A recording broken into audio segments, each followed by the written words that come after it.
In Jesus' name we pray. Amen. This is item C. This is going to be approval of agenda. Approved agenda for September 8th of 2025. I'll move to approve the agenda for September 8th, 2025. Second. All in favor? Aye. Any opposed? Very good. This is item D, citizens' comments. At this point, we would allow the chair to open up the meeting for citizens' comments. You're allowed 3 minutes. Obviously, the distinguished gentleman behind us is the mayor of the city, so Mr. Chair, at this point, if you want to open up citizens' comments, you may. We will open citizens' comments. Very good. Mr. Mayor? I'm good, thank you. Appreciate all your service. Welcome. We're still looking for sponsorships. All right, Throwing it out there. Mr. Chair, at this point, you're welcome to close citizens' comments. We will close citizens' comments. Very good. We'll move on. This is E, consent agenda. So just as a reminder, we had a variance for Goddard Trails Inn, which was variance 25-1. We had parking minimums modification, parking requirement removal, preliminary replat of Goddard Trails in 3rd edition, final replat of Goddard Trails in 3rd edition. This is approved minutes from the August 11, 2025 regular planning commission meeting. The joint workshop meeting that will be considered in October. So they're being written by the city clerk right now.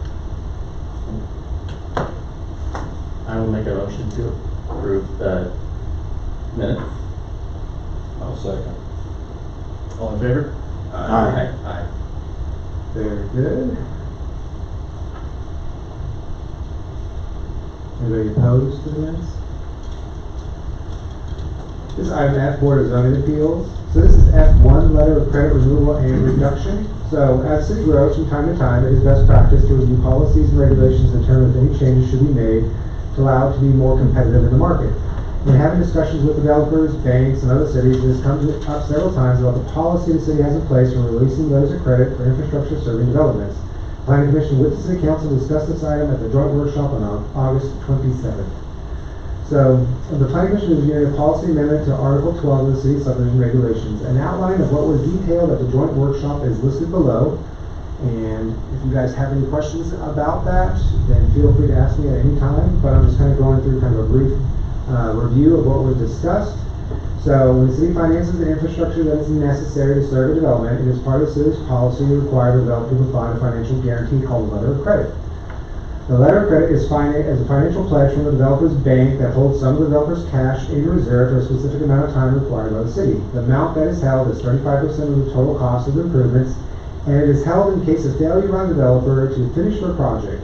If the developer walks away from a project that has been financed by the city is obligated to make payments for the general obligation bonds used when it is permanently financed until such time as the bank takes over the project and assumes the payments.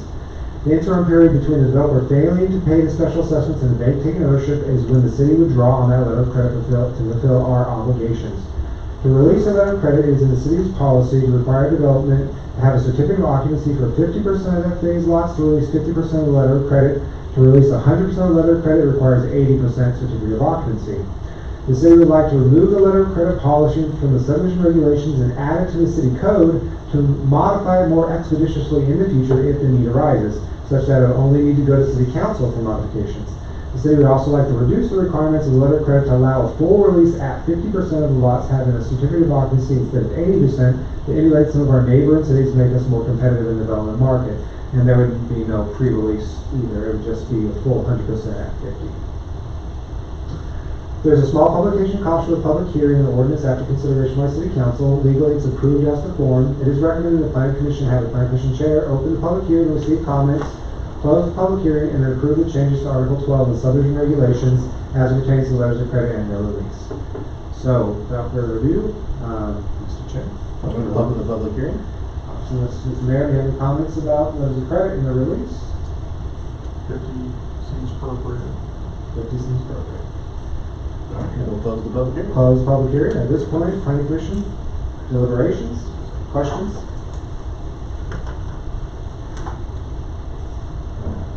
There's no way the city can be out any money on this, is there? There's always a possibility the city could be out money. Absolutely. There's always a risk factor in terms of if our liability, let's say that there is, the bank starts to take over ownership and there's a delay or a process there. There's a very real possibility that our obligation to pay that debt extends beyond the value of the letter of credit. Now, that's rare, it's very rare, but it doesn't mean it's impossible. And so I don't want anybody to come with an assumption that if, this reduces, or there's no such thing as any risk possible, there's always the potential for risk. And you don't know how long it would take for a bank to take ownership of land, so, yes. We don't have any idea what the cost would be either, do we? No, the problem is, and this is something that Commissioner Hayden brought up at the joint workshop, is that can we come up with a calculation, and we're trying to come up with a calculation now. It just depends on the development, because 35% of a development, you could have a small development like Willow Ridge development, which is only 8 acres, and you can have a bigger development like Goddard Trails Inn, which is 80 acres. And so that 35% of the improvements could vary dramatically. And then the 50% release could be 100 lots, so that could be literally 50 lots out of 100 have to be released, or 5. Do you know what I mean? And so there's such a wide range in there.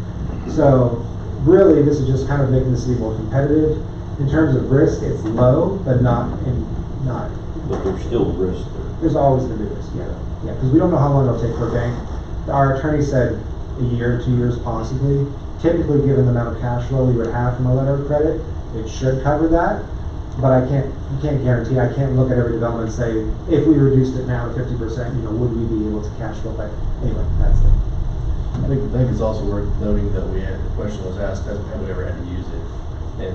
And those that were present at the meeting couldn't recall a time, so just for. Yes, I mean, in my time, I haven't, obviously, you guys have been, some of you have been here longer than I haven't seen it. I heard maybe that where Rustic Creek is now, when Hopper was potentially doing the second phase, that maybe that developer couldn't finish it, and maybe we had to pull on those letter of credits, but I can't substantiate that, but I just want to make that apparent. Is there any intent to make this retroactive for the developers that currently have? Yeah, so it'd be retroactive immediately, because in fact, I emailed the bank today, he said, hey, they said, we're gonna renew this letter of credit, do you want to reduce it, do you want to keep it as is, what do you want to do? And I said, just hold on to it, and we'll see what happens tonight, and we'll see what happens with City Council on the 15th. If nothing changes, then just renew it at its current rate. If it does pass, then at this point, and this is for Rustic Creek, they're well beyond 50% for a certificate of occupancy, so it can be released. So, yes, so it'd be retroactive.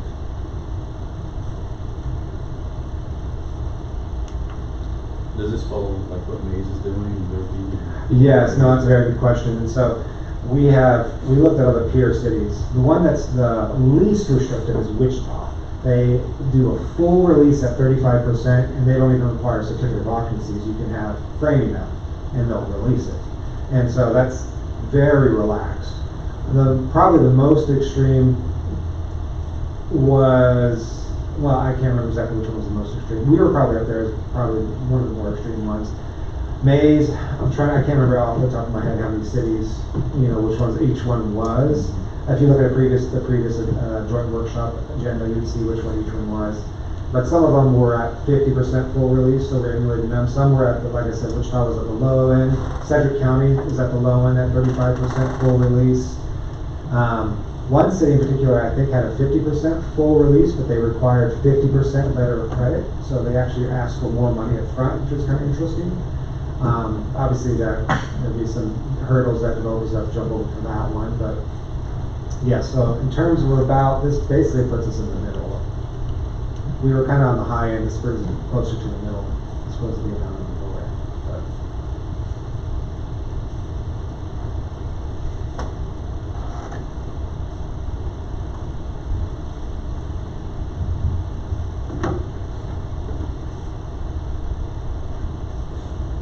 And most of them only had a single, I shouldn't say most of them. Andover had a two-step process. Derby had a two-step process like we have currently. Keachai has a two-step.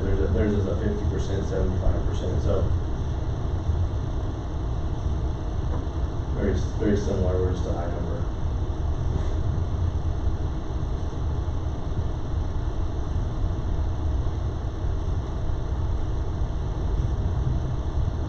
Any questions? Since you're here at this moment. Okay. I'm looking for one if everybody's done talking. I'll make a motion to approve the changes to Article 12. I'll second it. All in favor? Aye. Aye. Any opposed? Thank you very much. This will move on to the city council on September 15th, and then they'll make a final decision. F2, this is the oversized infrastructure removal and modification. So as city grows, from time to time, it's best practice to review policies and regulations, determine if any changes should be made to allow it to be more competitive in the market. Planning Commission with the city council to discuss this item at the joint workshop on August 27th. Planning Commission is reviewing a policy amendment to Article 12, City Subdivision Regulations. The outline of what detail the joint workshop is listed below. So once again, conversation develops the cost of running infrastructure to a potential development comes up frequently. It comes up quite a bit. Came up today. The discussions tend to circle around what type of infrastructure is necessary to serve the development compared to what the city would like to see in expectation of future growth. What this looks like is a developer might want a 10-inch water line because this is all that is necessary to serve that development versus the city wanting a 12-inch water line to serve that development and any other potential developments that may show up in the future. In the past, the city has contributed to the cost of certain infrastructure either in whole or in part. Recently, the city adopted a policy in the subdivision regulations on how it would handle the cost participation of oversizing. City staff would like to remove that policy from the subdivision regulations, placing it under city code, and modifying it to change how the city would contribute to cost participation. The participation would be at-large funds unless cost savings occur from the low bids and the amount of unspent no proceeds is equal to or in excess of the city's contribution. So there's a small publication cost for the city for the public hearing and the ordinance after consideration by the city council. Legally, it's approved as the form. It is recommended the planning commission have the planning commission chair open the public hearing, receive comments, close the public hearing, approve the change to Article 12 subdivision regulations as it pertains specifically to the cost of oversizing. So, Mr. Chair, at this point, we open the public hearing. Open the public hearing. There, you got any comments on this one? Seeing that, Mr. We'll Chair. close the public hearing. Very good. And at this point, we'll allow deliberation, discussion, and feel free to ask questions.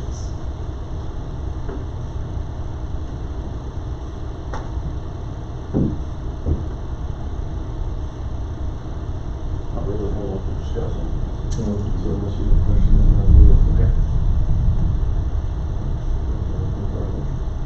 I'll make a motion to approve the changes to Article 12 of the subdivision regulations as it pertains to the cost of oversizing. Second. You beat me. Okay. Got it. Just want to make sure. All in favor? Aye. Aye. Any opposed? Very good.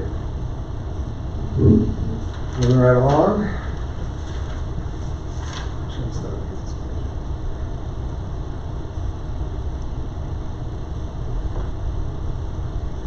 So this is item F3. This is the R2 bulk regulations and lot size modification. So the city has encountered more developments recently wanting to do a mix of single-family residential and two-family residential. When this happens, it is typically the recommendation of the community development director, being myself, to rezone the land to an R2 two-family residential since the zoning classification allows single-family and two-family under that zoning classification. So a developer says, I want to do single-family, I also want to do duplexes or twin homes, and what should I do, Mike? What zoning? And I go, do R2, do the whole thing R2, because that's preferable. That way you can deal with one zoning classification, it handles the whole thing, instead of having to do piecemeal, like conditional use permits, or a portion of it being R2, a portion of it being R1. It's preferable for it to be all R2. However, in the event the developer would like to do smaller lots that are less than 50% wide by 100% deep, it triggers the requirement of a variance to amend those lot sizes and bulk regulations. So R2 says that for a duplex you can do 35 by 100. And why 35 by 100? Because originally when we had drafted the R2 and we changed it to allow 35 by 100, that was for lot splits. But then we changed to Article 10 that says you can basically do any type of lot split you want as long as it's related to twin homes, multifamily, that type of thing.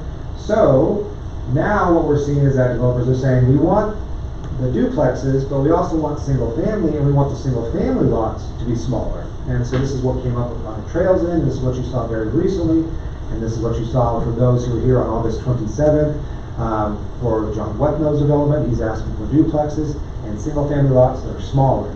And so if you go less than 50 by 100 in an R2, you can't do it. I say you can't do that. You have to come to the planning commission. You have to ask for a variance. And so this has happened once now, and it potentially with John Wetnow's maybe again. And so the idea is that if the developer is proposing this, we allow that under the R2, and we don't have to approve a variance every single time. Discussions about duplexes and modified setbacks has come up as well, and it would be possible to change the lot setbacks to allow a duplex to straddle the lot line with a 5-foot separation between one duplex and its neighbor, or a single-family house to straddle the lot line with a 5-foot separation between itself and its neighbor. Since the discussion of mixed land uses has come up several times, the city has drafted a modification to R2, which you're looking at today. Two-family residential allows smaller lots and setbacks for all acceptable land uses within the R2 classification. This proposed change is being presented tonight, and this is kind of what it looks like. Planning Commission reviewed a policy amendment to Article 4 of the City subdivision regulations as pertains to R2 two-family residential. So what we're saying is that the minimum lot area of all permitted uses within an R2 shall be 4,000 square feet. Minimum lot width is 40, which is interesting because that's a 5-foot increase for duplexes, but it's a 10-foot decrease for single family. Minimum lot depth is 100, that generally hasn't changed. Bulk regulations, maximum structure height is 35. I think that actually should be 45. I think we did 45 on Says in the that. packet 45. Then it should be 45. That being said, I don't know if 45 is, I don't think I would see duplex it's 45 or single family is 45, but you never know. Minimum front yards, 20 feet on all sides abutting the street, except that on the corner lot, where the front yards may be reduced to 15 feet, provided that a driveway to a parking space must maintain at least a 20 feet from the front lot line. This is for corner lots. We always see corner lots. So if we say that 20 feet has to be on the front and you have a corner lot, it's 20 feet on both sides.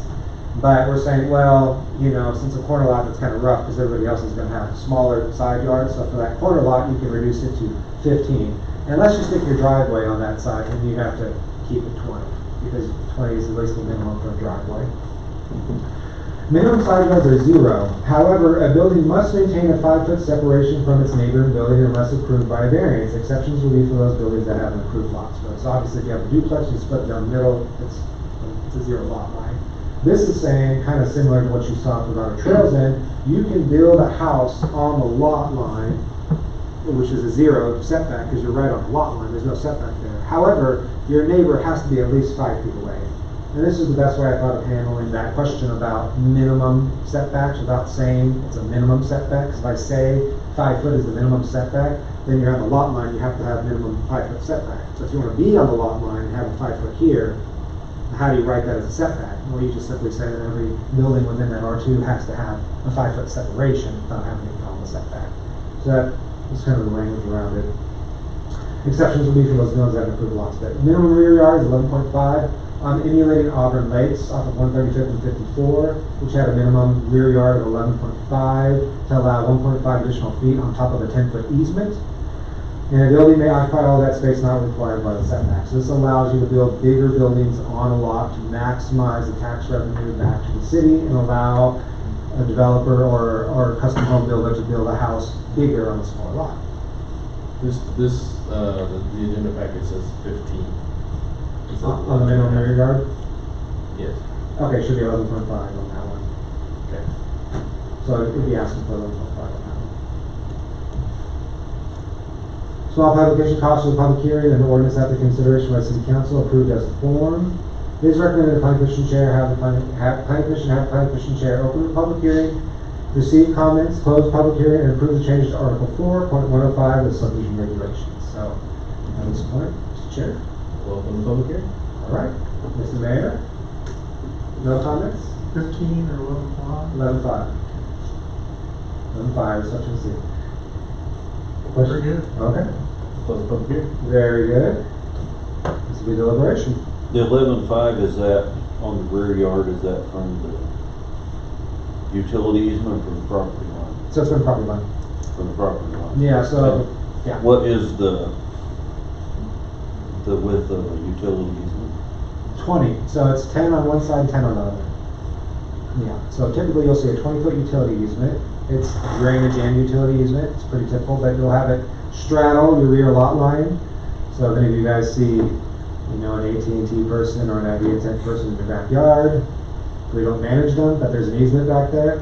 So there's a 10-foot easement on your neighbor's side and a 10-foot easement on your side. And so we're asking for 11.5. So that it captures that easement plus another 1.5 feet. To the back of a house or home? Yeah, potentially. Whether it be duplex or single family? Mm-hmm. And if they have a 10-foot patio back there and they have to come in and dig it up, Who repairs the patio if they have to tear it up? It depends on who's tearing up the patio. If the city tears up the patio, then we replace the patio. If it's AT&T or somebody else, then they have to replace the patio. If it, unless it's in the easement, and then, But is that what you're if asking? you have 10-foot utility easement and you're 15 or 11.5 feet off the property line, your patio would be 1.5 feet wide to stay off the utility easement. correct. And it would need to. Yeah, Yeah. so no patios. Potentially. Permanent structures on the easement are not your problem. Permanent structures are my problem. Technically, a patio is not considered a permanent structure. Yeah, and a building is considered a permanent structure, so you are not allowed to build on the easement. But a patio is not considered a permanent structure. You can dig that up. You can remove a shed. This is, even with the existing lots that we have now, Season, St. Andrews, Spring Hill, even with 20-foot setbacks and the 10-foot easements, people still put flower beds, patios, concrete slabs, sheds. There are easements all over the city. And so, most of the time, you don't need to get back there. Most of the easements just stay as is.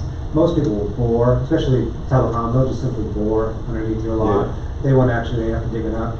We're not really gonna get somebody's backyard unless something's leaking severely, and then something's gonna get dug up. If your patio is there, it's gonna get dug up for sure. Yeah, but you're still only 1.5 feet off the utilities. True, that's With the back of absolutely your true. home. Yes, and just as a reminder, this is a minimum, so that doesn't necessarily mean that everyone's gonna be straddling 11.5 all the way to the end. Most people push their house closer to the front. And so if you have a 100-foot width of deck on your lot, and your house is closer to the front, you're still gonna have a lot of space in between your house and the easement.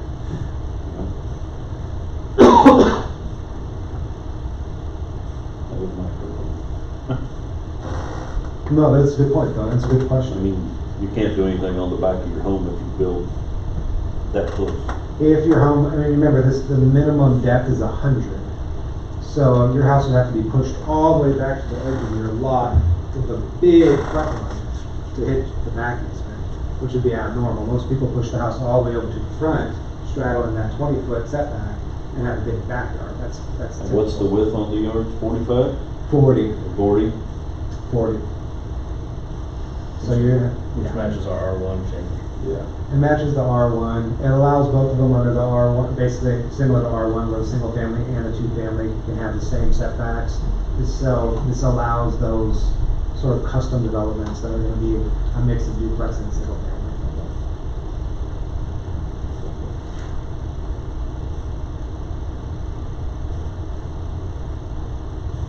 These are all good questions.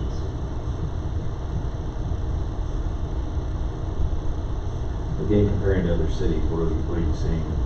This is emulating Auburn Lakes in Wichita, which I took the 11.5 on the setback, and I apologize about the typo on it is 11.5, so I just want to make that emphatically clear. 11.5, I'm taking that from Auburn Lakes, because they platted Auburn Lakes with an 11.5 to keep 1.5 and have a 10-foot easement, and their minimum was, it looked like 50 or 45 as a minimum, but it's hard to say. I didn't look exactly at the regulation. But Auburn Lakes is off of 135 and 54, and that allows for 55-foot breezeways, and that's what they had over there. But I think that was also a PUD, so they did do that as well. I can't say definitively about what other cities. I haven't looked at all of their subdivision regulations. So. Sure.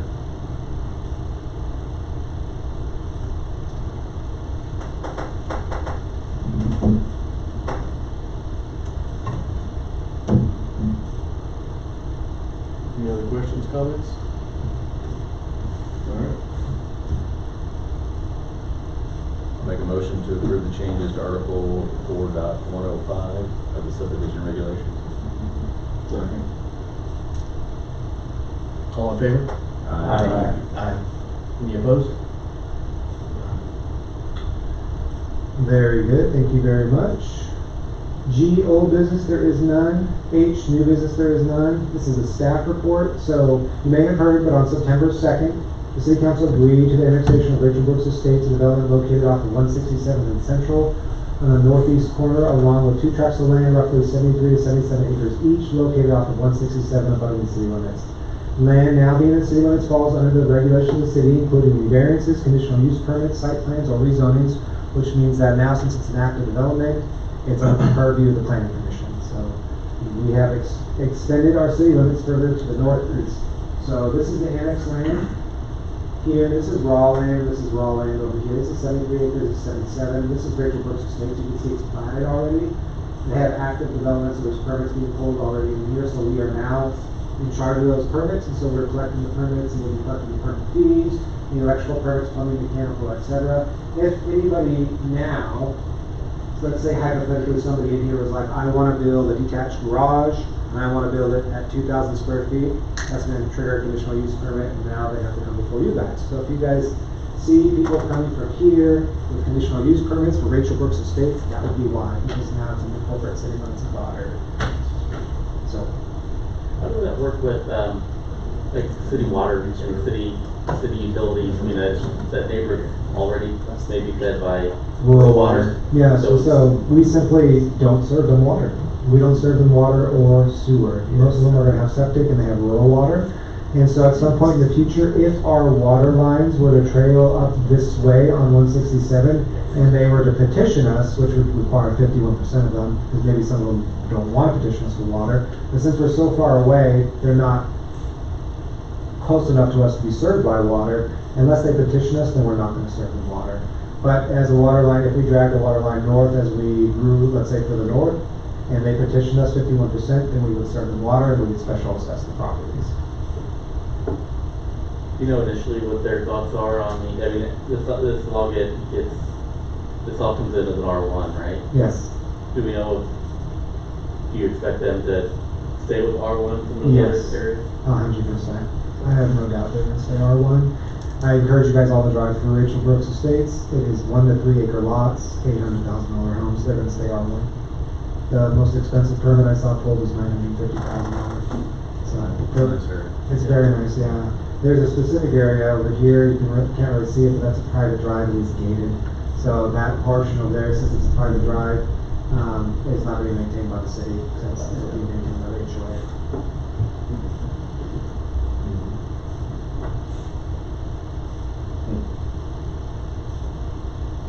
In terms of road ownership, I had this conversation with the Metropolitan Area Planning Department and our attorneys because I had some questions about the legality of linear roads within the development that they just convey. They're dedicated to the public, just on all the flats like we have. Roads are dedicated to the public, so since we're now the controlling interest public entity, the roads become ours with the exception of our arterial road, which is 167. We would have to work with the county to annex that portion. So at some point, we'd probably have a legal description drafted. We would take it to the city council to approve it, and we would take it to the board of county commissioners to ask for 167. So 167 is county, the roads inside the development are ours. Correct. Yeah, so you'll see our snow plows head up 167 and drive around in here and then back out again. Because we're not gonna touch 167 north south that far north. We're only leaving that up to the county. Now, the county can force us to annex that, technically, which was a surprise to me because I didn't know that when I was interpreting state law. Not that I'm an attorney, but I was reading state law. And they cited a portion of state law as a justification to force us to annex arterial roads, and our attorney agreed with their interpretation. So technically, at some point, if the county says, wait a minute, you're touching 167 on up, down, right here, they may say, you have to annex 167, at which point we would oblige, because we're all by state law. But, you know, at this point, we'll kind of leave it as is, and then we'll have internal discussions of when we want to annex it. For the police, if there was a T-bone here at this intersection here on 167, they prefer if we had 167. Public Works probably doesn't prefer that because that's just more road miles for them to plow. They're less likely to want to do that. So it's just kind of pros and cons. More salt, obviously, more salt cost with that. But obviously now with the annexation, which now immediately started to capture not only their compensating use tax from the online sales, which I immediately notified the Kansas Department of Revenue. I said, hey, we've annexed this. We need a 1% sales tax. For all the construction material, those $800,000 to $900,000 homes, we want that 1% sales tax. But we also get the property tax for $900,000 homes, which is nice. So, and immediately they get to it. As soon as it's valued as being, you know, there being a house, and then we'll get that set, we'll get that property tax.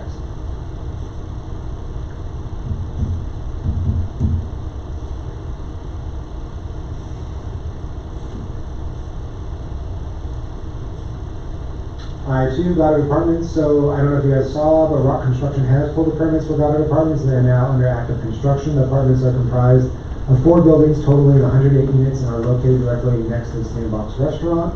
This is a conceptual drawing that was provided by their architect back during site plan review and approval. So they're starting with this one, then they're jumping to this one, and this one, and this one, so they're doing the pads first, but this one will be built first, second, third, and fourth. This is the larger one, but total is 108 units right here. Obviously, it's been raining quite a bit, so it's, they'll start and then stop and then start and then stop, but that is under active construction now.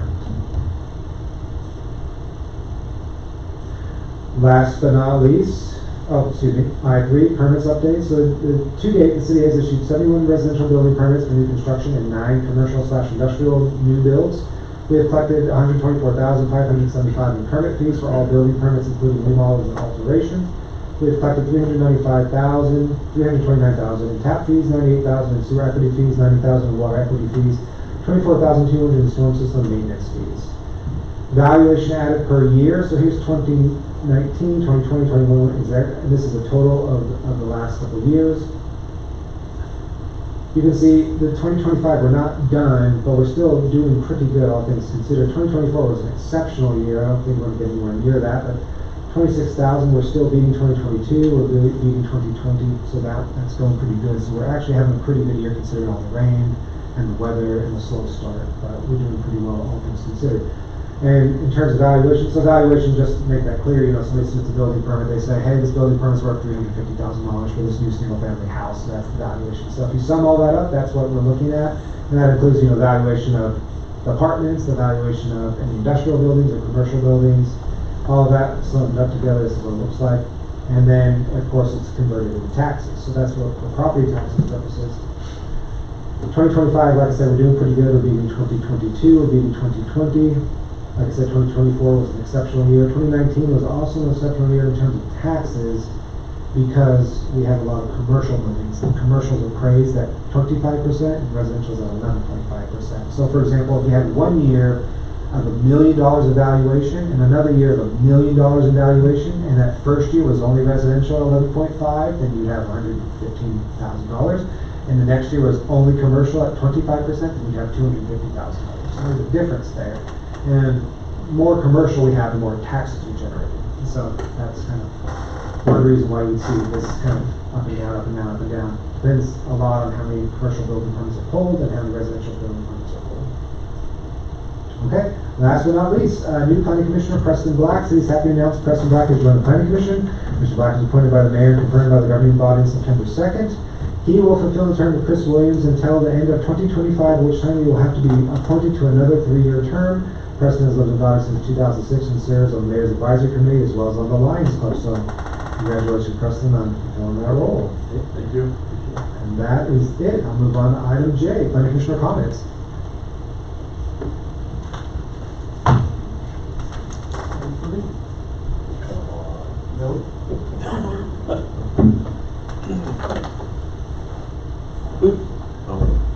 Who's replacing Vermeer when they vacate? RV Kettleson is replacing Vermeer. So Vermeer is going to Park City, and RV Kettleson out of Iowa is replacing Vermeer.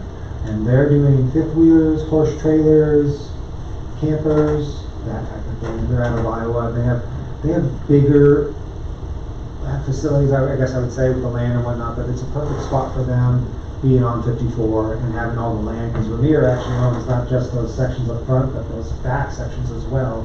And so it's perfect for them to put their inventory on those back sections. It'll be fifth wheelers, campers, horse trailers, that type of thing. That's what RV Kettleson is about.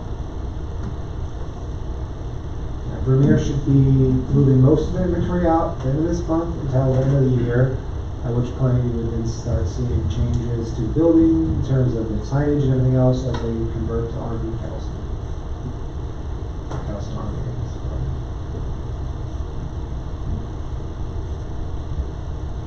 Mexican restaurant? Dos Amigos had everything Next approved. month. Next month, yeah. Dos Amigos had everything approved. Permits have been pulled. I think they ran into a snag with the Metropolitan Area Building and Construction Department where they wanted another AC unit, from what I understand.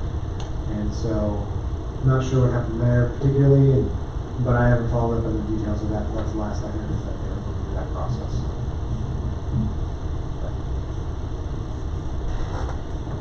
And Casey's is still on pace. Good with all the rain. Casey's is going incredibly fast. They are. I don't actually think they sleep over there. Yeah, it's incredibly fast. I think they all want to be done before Thanksgiving starts, is kind of my guess. But I've never seen them go so fast. And they're just, I mean, they're incredibly respectful too and very professional. So I'm, kudos to Zernco for all that they're doing, but they're really building their Casey's as fast as they possibly can. So that goes back to that assessed valuation. It's $1 million building, so that's 25%, $250,000 additional. Not to mention all the breakfast pizza and the 1% sales tax that comes with that. So pretty excited. Pretty excited about that.